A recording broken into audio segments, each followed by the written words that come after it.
Hello दोस्तों, और कैसे हैं आप सभी लोग। मैं आप सबका अपना विनाश आप लोग के अपने यूट्यूब चैनल द टैलेंट गुरु में आप सभी का स्वागत करता हूं। आशा करता हूं दोस्त आप सभी लोग अच्छे होंगे, मस्त होंगे, खुश होंगे, बिंदास होंगे और आप लोग की पढ़ाई भी बेहतर तरीके से चल रही होगी। जैसा कि आप लोग जान रहे हैं, कल की डेट में हमने आपको सीटेट का नोटिफिकेशन आया तो मैंने बताया क्या क्या चीज़ें कैसी हैं। आज जो है कि हम पूरा टोटल सिलेबस के बारे में बात करेंगे कि आपका कंप्लीट सिलेबस क्या होने वाला है। देन उसके बाद हम बात करेंगे कि एग्ज़ाम पैटर्न क्या होने वाला है। फिर एग्ज़ाम पैटर्न के बाद क्या देखेंगे, स्ट्रेटजी हमारी क्या होने वाली है, कैसे हम उसको पढ़ेंगे। ठीक है, सबसे पहले हम क्या देखेंगे कि हमारा सिलेबस क्या होना चाहिए। और सिलेबस में पहले हम किसको देखेंगे, पहले हम देखेंगे भैया जो सबसे बड़ा टॉपिक होता है हमारा क्या, पेडागोजी। आज हम पूरा टोटल देखेंगे कहाँ कहाँ पे मतलब किस किस सब्जेक्ट में से क्या क्या पेडागोजी पूछा जाता है। तो एक एक करके टोटल हम बात करने वाले हैं और हम कैसे आगे अपनी तैयारी कंटिन्यू रखेंगे उसके बारे में भी हम आज बात करेंगे। तो चलिए, अगर भैया एक काम करते हैं, पहले हम क्या करते हैं कि पहले देख लेते हैं कि सिलेबस हमारा क्या क्या होने वाला है। देन सिलेबस के बाद हम बात करेंगे कि हमारी स्ट्रेटजी क्या होगी और क्लास हमारा कैसे चलेगा कंटिन्यू, इसके बारे में देखेंगे। तो आप देख पा रहे हैं सबसे पहले वो पढ़ना क्या है। सबसे पहले वो पढ़ना है NCF यानी पी और अब क्या है RT 2009 पढ़ना है आपको। अब देखिए इसको पढ़ने का मतलब क्या है, इसको हम क्यों पढ़ रहे हैं। सबसे पहली बात, सबसे पहले कौन आया, इसके पहले NCF के पहले एक और आया था एकीकृत उपागम। क्या आया था इसके पहले एक और आया था एकीकृत उपागम। ठीक है, इसके पहले आया था हमारा एकीकृत उपागम, उसमें बताया गया था प्रोफेसर ऋषिकेश सेनापति प्रोफेसर, उन्होंने दिया था एकीकृत उपागम। उसमें बताया था कि सामाजिक विज्ञान की एक अलग अवधारणा उन्होंने चलाया था। तो सारा अंदर तक हम अभी बात नहीं करेंगे, बस हम सिलेबस के बारे में बात करेंगे, कहाँ कहाँ से बात आपकी बनने वाली है। आपको NCF से क्वेश्चन देखने के लिए कम मिलेगा, NCF से क्वेश्चन देखने के लिए आपको कम मिलेगा, लेकिन भैया इसमें कि जितनी सारी पॉइंट हैं वो सारा कुछ आपको 2020 मिल जाएगा। अगर आप NCF बढ़िया से पढ़ लिए तो आप NEP का काम समझ लीजिए कि 70% आपका काम हो गया। 70% NEP काम आपका हो गया अगर आप NCF पढ़ लिए तो NCF हो गया। और RT में आपको यही पूछता है कि मिड डे मील का मतलब ये मध्याह्न भोजन जो स्कूल में चलाया गया है उससे रिलेटेड कुछ चीज़ें पूछी जाती है यहाँ से कि नहीं क्या क्या चीज़ें हैं। तो सबसे ज़्यादा आपका जो एग्ज़ाम में पूछे जाने वाला है 2020 आपको पूछेगा NEP। और चाहे आपका हिंदी हो, चाहे आपका साइकोलॉजी हो, चाहे मैथ हो, चाहे EVS हो, पांचों सब्जेक्ट में समझिए एक एक नंबर आने वाला है।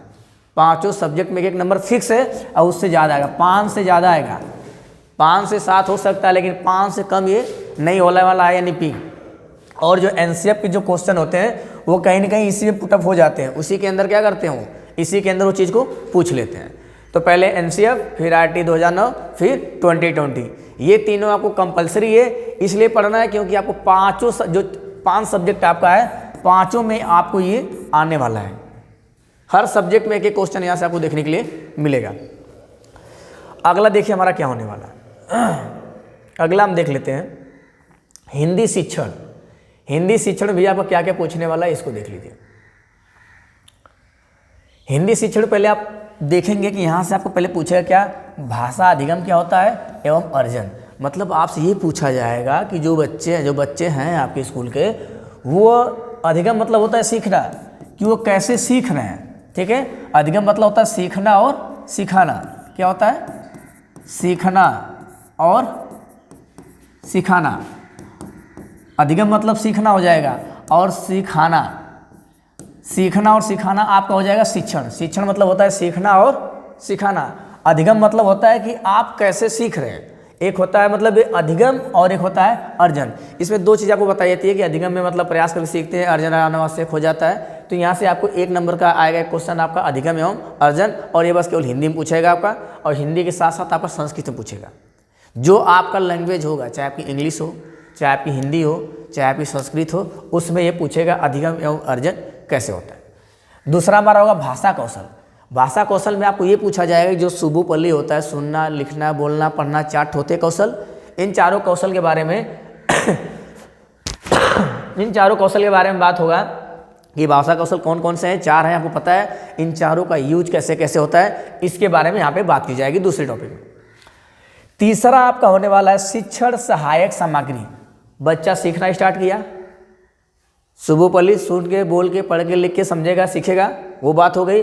अब उसको सीखने के लिए कौन कौन सी सामग्री चाहिए जो उनको सीखने में आसानी दे, मतलब सीखने सिखाने में जो चीज़ें आपको क्या दे, सहायता दे, उसे हम क्या कहेंगे, शिक्षण सहायक सामग्री। ये टॉपिक सब क्वेश्चन आएगा। ये जो है ये तीनों टॉपिक आपका जो आपका भैया हिंदी में दिखेगा, ये हूबहू आपको संस्कृत में ही रहेगा, वही हूबहू आपकी इंग्लिश में रहेगी। अगर आप उर्दू पढ़ रहे हैं तो हूबहू यही चीज़ क्या होगी, उर्दू में भी होगी, कुछ इसमें से चेंज होने वाला नहीं है। तो समझ लिए 2 सब्जेक्ट काम ही करेगा। अगला क्या कर रहा है, अगला देख लेते हैं। अगला हमारा पाठ्य पुस्तक। बच्चे ने क्या किया, शिक्षण सहायक सामग्री उसके पास मिल गई, वो पढ़ना स्टार्ट किया। ठीक है, कह रहे उसकी पाठ्य पुस्तक कैसी होनी चाहिए। यहाँ पे पाठ्य पुस्तक में बहुत अच्छा क्वेश्चन यहाँ से पूछा जाता है आपका, पाठ्य पुस्तक के गुण एवं महत्व क्या होते हैं। आपसे पूछेगा कि पाठ्य पुस्तक कैसी होनी चाहिए, उसके गुण क्या हैं, उसके महत्व क्या हैं, कैसे स्टूडेंट के लिए मतलब अध्यापक और छात्र को कैसे एक दूसरे से जोड़ के रखती है, और कैसे बच्चों के लिए हेल्पफुल है, और कैसे टीचर के लिए हेल्पफुल है, उसके बारे में बात की जाती है इसमें पाठ्य पुस्तक और शिक्षण पाठ्य पुस्तक के गुण और महत्व में ये चीज़ आपको पूछा जाएगा यहाँ से। अगला कह रहा है समावेशी शिक्षा। समावेशी बहुत अच्छा टॉपिक भैया, ये आपको साइकोलॉजी में भी आएगा। समावेशी आपको सीडीपी में भी पूछेगा। समावेशी शिक्षा और समावेशी कक्षा 2 चीज़ें होती है। समावेशी शिक्षा कह लीजिए या कह लीजिए समावेशी कक्षा।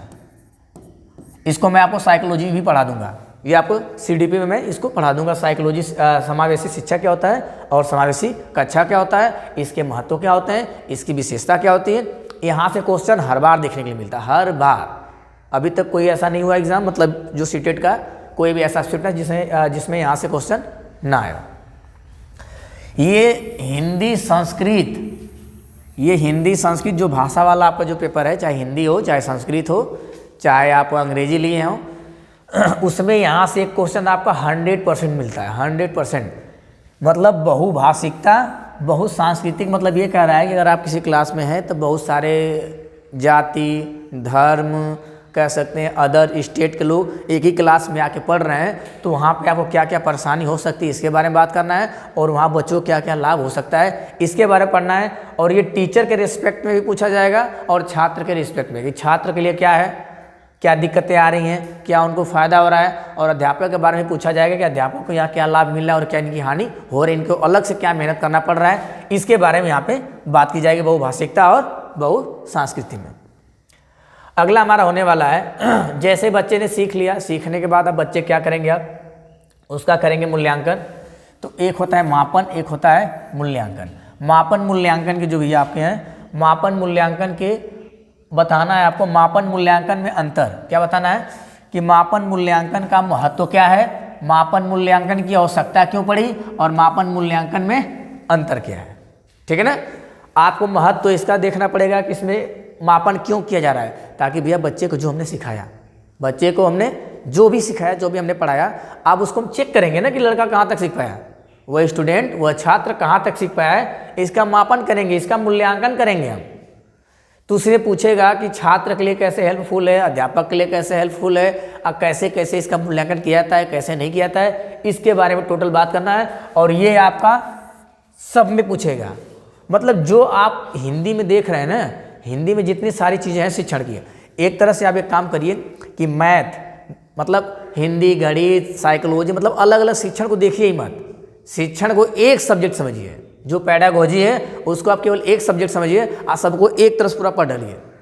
अलग यहाँ मैथ हुआ है तो उससे कोई मतलब नहीं है भाई। जो आप चाहे हिंदी में पढ़ेंगे, जो आप सीडीपी में पढ़ेंगे, जो आप ईवीएस में पढ़ेंगे, लैंग्वेज उसकी सेम रहेगी।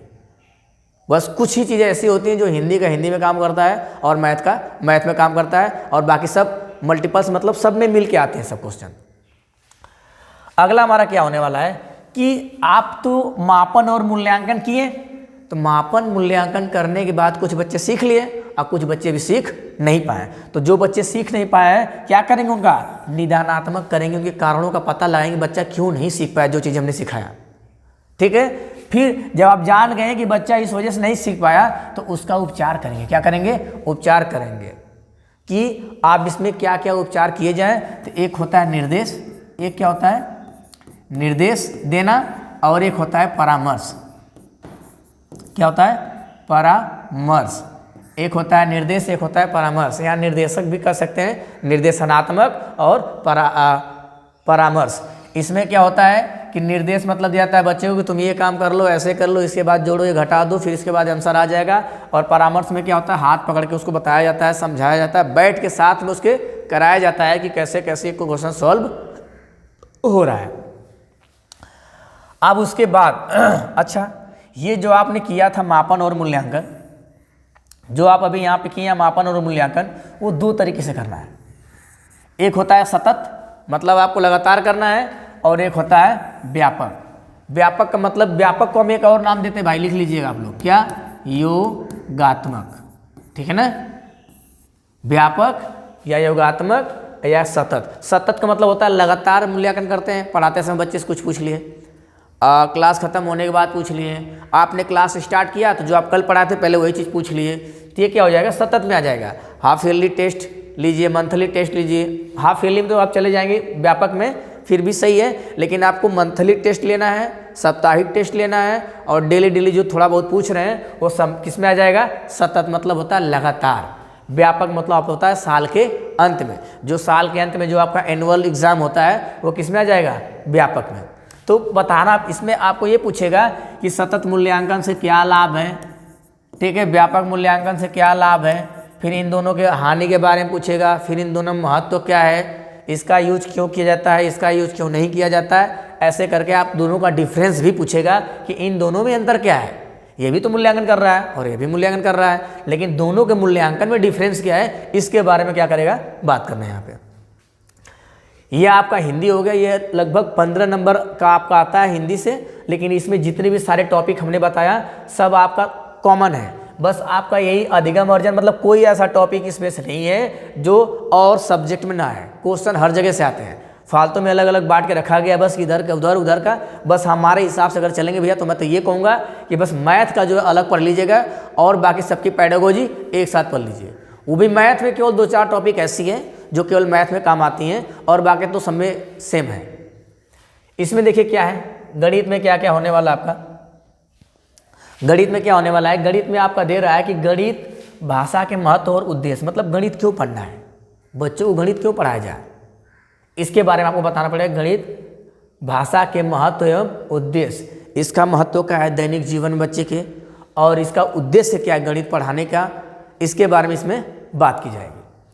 और गणितीय शब्दावली, मूलभूत संरचना, मतलब कुछ शब्द होते हैं गणित के, उनके बारे में आप जानेंगे कि तलरूप संरचना, ठीक है, मतलब अलग अलग इसमें 2-4 ज़्यादा नहीं 6 शब्द बस में है। योगात्मक इससे होता है जोड़, घटाना, गुणा, भाग, इसके बारे में बताया जाएगा कि इसका क्या क्या नाम है, कैसे कैसे इसको किया जाता है। वही क्या जाता है गणितीय शब्दावली और मूलभूत संरचना। मतलब मूलभूत मतलब जो चीज़ें भी स्टार्ट जो मूल रूप से हैं, जो बेस हमारा है, उसके बारे में बात की जाएगी इसमें। एक है एल्पस थ्योरी। एल्पस थ्योरी ये क्या है, यहाँ पे आपको बताया जाता है ई का मतलब एक्सपीरियंस विथ फिजिकल, ठीक है, एक्सपीरियंस विथ फिजिकल ऑब्जेक्ट, और यहाँ लैंग्वेज, और यहाँ पे क्या हो जाएगा आपका, देखिए यहाँ पे क्या करना है बच्चे को, इन सब का मतलब एक एक का मतलब होता है जब आप इसको समझाएंगे। ELPS एल्पस थ्योरी, इसमें हर लेटर का मतलब आपको बताया जाएगा और उसी लेटर के आधार पर क्या करना है बच्चे को आपको पढ़ाना है। ये एल्पस थ्योरी के पहले क्या करना है, एक तरफ से ALP, यहाँ सिंबल लास्ट में बताना है आपको कि सिंबल प्लस का होगा कि माइनस का होगा, P से पिक्चर होगा, पिक्चर दिखा के बच्चों को समझाना है। और अपने व्यवहारिक जीवन से जो भाषा आप डेली बोल रहे हैं, वो मातृभाषा हो चाहे कोई भी भाषा हो, उसके आधार पर क्या करना है, लैंग्वेज के आधार पर बच्चे को समझाना है। और यहाँ क्या कह रहा है, अपने अनुभव के अनुसार, तो कह रहा है कि एक्सपीरियंस मतलब अपने अनुभव से, आप टीचर हैं तो आप अपने अनुभव से बच्चे को उस जिस चीज़ के बारे में समझा रहे हैं उसके भाषा में, उसके मातृभाषा में, उसके दिनचर्या वाला जो दैनिक जीवन में डेली यूज करता है, उस भाषा के सहायता से पहले उसका चित्र दिखाइए, फिर उसके बाद सिंबल बताइए। जैसे मान लीजिए आपको रोटी को बांटना है तो ये रोटी हो गया, पहले क्या करेंगे अपने अनुभव से। अगर आपको सर्कल पढ़ाना है, क्या पढ़ाना है आपको सर्कल, तो पहले क्या करेंगे बच्चे को कहेंगे भैया ये देखिए रोटी है, तो हो गया अपने अनुभव से क्या किया आपने, रोटी दिखाया, एक्सपीरियंस। और फिर अपने लैंग्वेज में बताया कि भैया ये सर्कल नहीं है, सर्कल पर आने से पहले हमने क्या दिखाया, ये क्या है, रोटी है, ये क्या है, थाली है। ऐसे करके जो बच्चा जान रहा है उसके बारे में बता के फिर उसका लास्ट में पिक्चर दिखाना है कि पहले रोटी का नाम लिया हमने, फिर तावा का नाम लिया, फिर थाली का नाम लिया, तो उसको बना बना के हमको बाद में क्या करना है, पिक्चर से दिखाना है। फिर लास्ट में आपको बताना है कि यही क्या है, सर्कल है, सिंबल के रूप में आपको फिर बताना होगा। ऐसे करके इसमें होगा, अच्छे से इसको देख लीजिएगा। अब इसके बाद आता है वे नीले। ये तो आज तक छूटे ही नहीं है कभी सीटेट में, ये भाई बहुत महत्वपूर्ण है। ये अगर एल्पस थोड़ा सा गड़बड़ भी हो जाएगा आपका, मतलब एल्पस साइंस नहीं पूछेगा, तो ये तो 100% है। इसमें आप कोई समझ लीजिए कि एकदम 100%, मतलब यहाँ से क्वेश्चन आना ही आना है। आपका ये टॉपिक है। प्रिज्म और पिरामिड से क्वेश्चन आपका आएगा कि प्रिज्म में कोना कितने होते हैं, साइड कितनी होती हैं। यहाँ से आपको शीर्ष के बारे में, भुजा के बारे में और एंगल के बारे में यहाँ से पूछा जाएगा, वर्टेक्स के बारे में। और गणितीय खेल और पहेलियाँ, मतलब बच्चे को जो भी खेल और पहेलियाँ करवाई जाती हैं उनका क्या तात्पर्य है, उनका क्या सेंस है, उनसे उनको क्या लाभ हो रहा है, उसके बारे में आपको बात करना है, गणितीय खेल और पहेलियाँ। अगला हमारा सममित रेखा और प्रतिचित्रण। सममित रेखा और प्रतिचित्रण क्या मतलब है? सममित रेखा ये कह रहा है कि देखिए, सममित मतलब होता है समान, सममित मतलब समान, प्रतिचित्रण मतलब एक ठो कोनो फिगर में भैया हूबहू ऐसा दूसरा फिगर दिखाना, ये कहलाता है प्रतिचित्रण। मतलब एक इमेज यहाँ है, इसी का फोटो कॉपी एक इमेज यहाँ हो गया, तो क्या कहलाएगा ये, प्रतिचित्रण। यहाँ से क्वेश्चन आपको देखने के लिए मिलता है प्रतिचित्रण से। और इसके बाद आपका पैटर्न पे आता है। अगर आप कहीं तैयारी वारी किए होंगे किसी चीज़ का, तो जो आप रीजनिंग में पढ़ते हैं ना, रीजनिंग में ये एक तरह से रीजनिंग समझिएगा पैटर्न। इसमें जैसे देता है 2, 2 के बाद 6, 6 के बाद 8 है, तो किसी न किसी पैटर्न पे जुड़ा होता है, उसी पैटर्न को क्या करना होता है, हमको पकड़ना होता है। यहाँ से एक नंबर आपका काम हो जाएगा पैटर्न पे, एक क्वेश्चन। ये अभिसारी और अपसारी चिंतन यहाँ पे लिखा है, ठीक है, चिंतन, इसको चिंतन कर लीजिएगा आप लोग। अभिसारी, चिंतन मतलब होता है सोचना, चिंतन मतलब क्या हो जाएगा आपका, सोचना, चिंता करना किसी चीज़ के बारे में। तो आप दो तरीके से चिंतन कर सकते हैं, एक होता है अभिसारी, एक होता है अपसारी। एक होता है अभिसारी, एक होता है अपसारी। इसके बारे में पढ़ेंगे। अभिसारी मतलब एक ही बिंदु पे क्या करना, मिलना, और अपसारी मतलब एक ही बिंदु से क्या करना, चारों तरफ जाना। तो हमने बार बार आपको बताया कि अगर कहीं भैया गांव में तेरही है, तो जहाँ दूर दूर से लोग आते हैं खाने के लिए, उसको समझें क्या, अभिसारी, अभी आवा, अभी जितना जन आ सका था भैया आवा, अभी खाना क्या है, मिल रहा है, तो हो गया अभिसारी। अगर खाना ना जैसे ही खा ले तो कितनों रुकत रहा, तो 5-10 मिनट से ज़्यादा क्यों रुकी ना, जैसे 5 मिनट हो 10 मिनट अपने अपने घरे फिर लोग क्या होंगे, अपने अपने घर को चले जाएंगे, तो क्या हो जाएगा, अपसारी। तो अभिसारी का मतलब होता है चाहे तो उसे कुछ, मतलब आपको किसी बारे में कुछ भी जानकारी उससे मतलब नहीं है। आपसे पूछ दिया जाएगा आपकी मम्मी का नाम क्या है, तो केवल मम्मी का नाम बताएंगे, पापा का नाम क्या है तो केवल पापा का नाम बताएंगे। तो ये लाइट गड़बड़ हो गया कोई बात नहीं। तो अगर आपसे पूछ दिया मम्मी का नाम पूछ दिया तो केवल क्या है, मम्मी का नाम बताएंगे। अगर पापा का नाम पूछा तो केवल क्या बताएंगे आप, पापा का नाम। तो जब किसी एक का नाम पूछा जाएगा, किसी एक चीज़ के बारे में पूछा जाएगा, तो आपका वहाँ क्या कहलाएगा, वहाँ पर कहलाएगा अभिसारी। लेकिन आपसे पूछा जाएगा कि मम्मी के बारे में बताइए, पूरा विस्तृत जानकारी करेंगे, मतलब जहाँ पे आपको सोचने समझने, जहाँ आपको सोचने समझने के लिए और आपको बोलने के लिए आज़ादी मिले, वो समझिए अपसारी। और जहाँ पे आपको आज़ादी ना मिले उसे समझिए क्या हो आपका अभिसारी है। आइए आगे करते हैं वहीं से कंटिन्यू।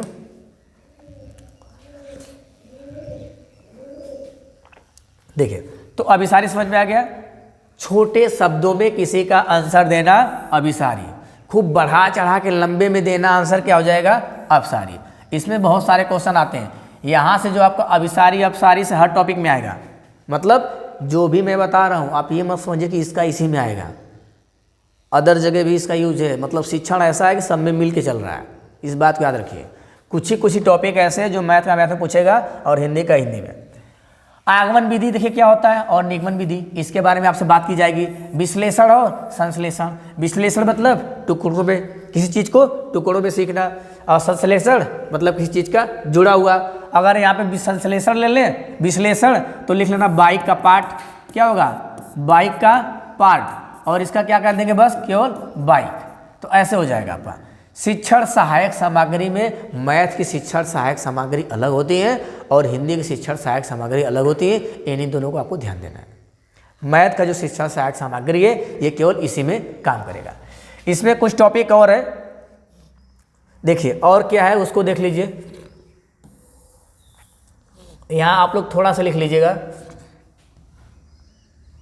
जैसे में 2-3 मनोवैज्ञानिक है वहाँ से भी क्वेश्चन आपका आएगा, जैसे भी कि जॉर्ज पोलियो, क्या है, जॉर्ज पोलिया, चार्ज पोलिया चाहे जॉर्ज पोलियो कह सकते हैं। एक हमारे आते हैं न्यूमैन, ठीक है, एक आते हैं हमारे क्या, जॉर्ज पोलियो, एक हमारे आते हैं न्यूमैन। और 2 मनोवैज्ञानिक हैं उनका आप देख लीजिए, जॉर्ज पोलियो, न्यूमैन और जोल्टन डीन्स, जोल्टन डीन्स।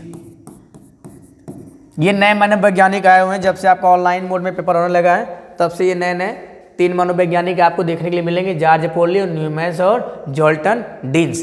पहले आपका आता था, मतलब जब ऑफलाइन पहले क्लास होता था, मतलब पहले जब ऑफलाइन पेपर होता था तो उसमें बार बार आपका सृजनात्मक मतलब सृजनात्मक करे क्वेश्चन पूछता था, लेकिन इसी का नाम बदल के आप क्या कह दिया है, रचनात्मक कर दिया है और कुछ खास नहीं। आज जैसे हमने अभी आपको उधर बताया कि व्यापक मूल्यांकन, आपको मैंने क्या बताया कि व्यापक मूल्यांकन क्या था, व्यापक मूल्यांकन। अब इसी को चेंज करके क्या कर दिया है, योगात्मक मूल्यांकन। जब मैं अंदर क्लास में बताऊंगा तो पूरा विधिवत बताऊंगा क्या क्या चीज़ें कहाँ पे हैं। ये बस इतना ही है। अब आगे बढ़ते हैं। अगला देखिए हमारा पर्यावरण में क्या होने वाला है। पर्यावरण में आपको पढ़ना है थीम और उप थीम के बारे में। ये तो सब्जेक्ट की बात हो जाएगी थोड़ा सा। हम बस केवल अभी पेडागोजी देख रहे हैं भैया, आप टोटल बस पेडागोजी की बात कर रहे हैं कि आपको पेडागोजी क्या क्या पढ़नी है। यहाँ पर थीम और उप थीम की बात करेगा।